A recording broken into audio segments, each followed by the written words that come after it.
Hello guys, welcome back to my channel. Today is the day 5 of our computer vision series. The link of the playlist is in the description below, so make sure to check out the entire playlist. Today we're going to do a very important topic which is called as image smoothing, image blurring, or image filtering.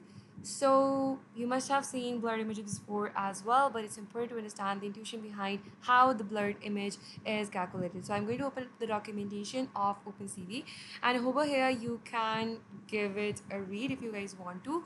So let's first understand how a blurred image is calculated.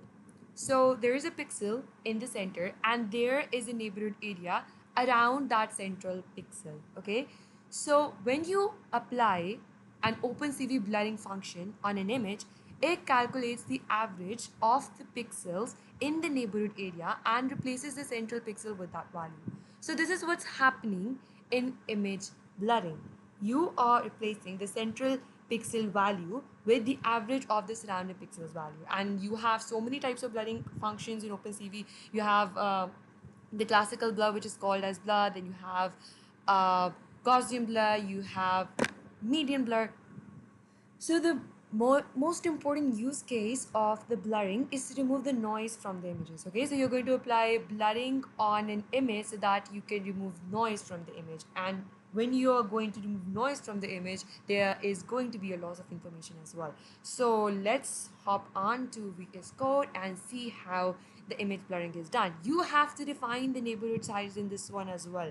Okay, so let's use the classical blur function of OpenCV, which is called as blur. So first you have to tell the name of the image on which you have to apply the blur, and then you have to tell the neighborhood size. Okay, so two values are going to come here. So let's create a variable and put a value of 7 inside it, and I'm going to define the size of my neighborhood as k by k. It's not important that both of these values are same, but it's important to keep them as odd. Okay, so 7 by 7, 7 by 9, 7 by 5, 5 by 7. Okay, it's not important that both of these values should be same, but I'm going to keep them as same, k and k for now. Okay, so I'm going to save this image in a variable. I'm going to call it as classical blur, and then I'm going to, okay, so before doing that, let's first see what image we're going to deal with. So we're going to deal with this Mr. Bean image, and I'm going to apply the classical blur on this image. So now let's see what happens when I visualize my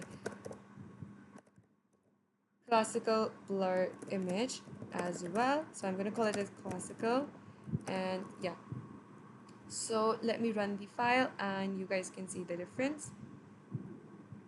Okay, so this is the actual image that we had, and this is the classical blurred image. And if you guys can see, the central pixel is replaced by the average of its surrounding pixels, and that is why this image appears to be blurred. There was no noise in the image, that is why this image appears to be blurred.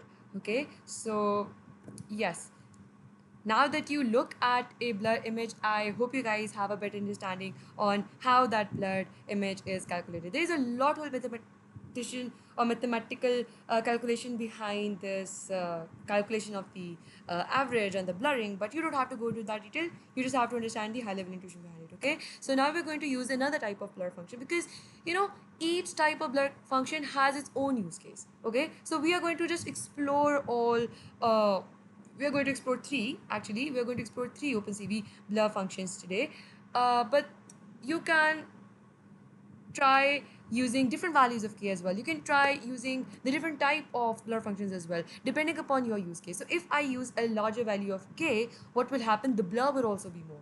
Why? Because now the neighborhood area is larger as well, and it's computing the average, like, of large number of pixels, of more number of pixels, because now the neighborhood area is large, right? So there is more blur, even though the image is same, but there is a loss of information. So you can just play with it.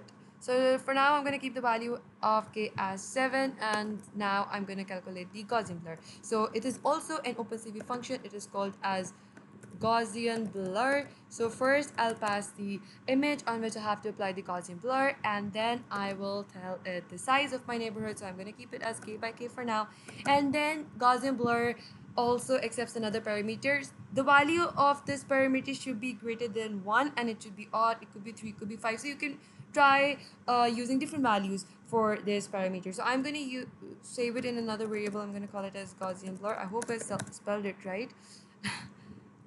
because I'm really bad at spelling. So I am going to visualize this, and I'm gonna do it. And let's see what kind of an image do we get.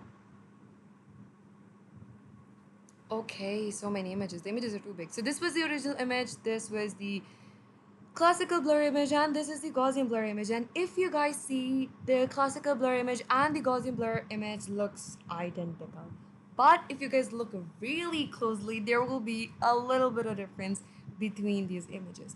But as I said earlier, the process behind calculating the average is a little bit similar, but still it's different for both of them. Okay, but as both of these functions are applying blurring to the image, that is why the images look identical. Okay, but this is going to have separate use cases, this is going to have separate use cases. You guys can try putting different values over here as well. I can try putting a 5 over here as well, and let's see what happens when I put 5 here. Okay, so yeah, again, they look identical, but you can try out using different values of k, using different values of this parameter here, using different types of the blurring functions. Okay, now let's try another more important blur functions, which is called as the median blur. So this is also an OpenCV function. It is called as the median blur. So it has two parameters. First I have to pass the name of the image, and then I have to pass the value of k, which is going to be k in this one. Okay, because it will take this square of the value of k, so I don't have to say k by k or something like that. Okay, so now I'm going to save it in a variable which is called as median blur. Okay, so the median blur is a little bit different than the classical blur and the Gaussian blur. The reason being is, I'm going to comment these two.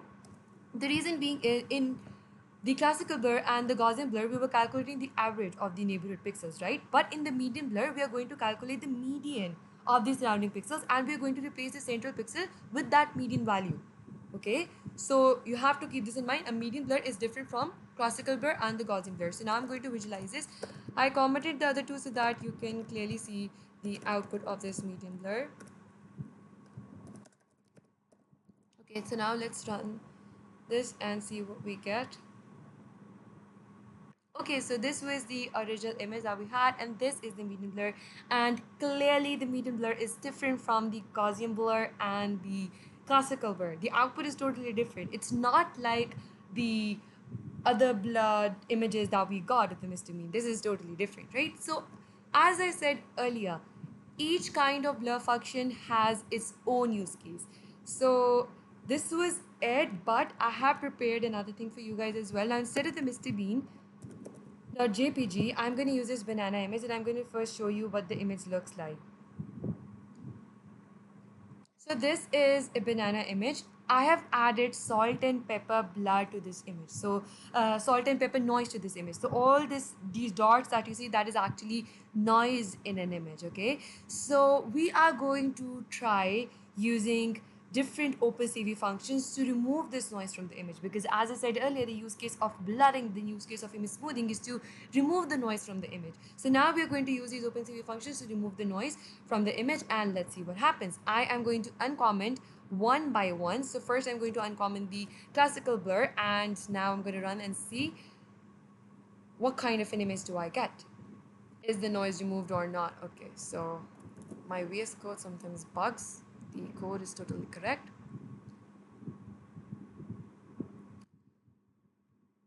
Okay, yeah, so this is the original image and this is the classical image.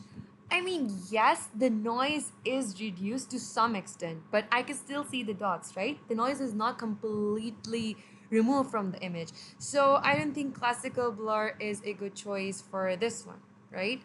Let's comment this one now and uncomment our Gaussian blur, and let's see if Gaussian blur works for this use case or not.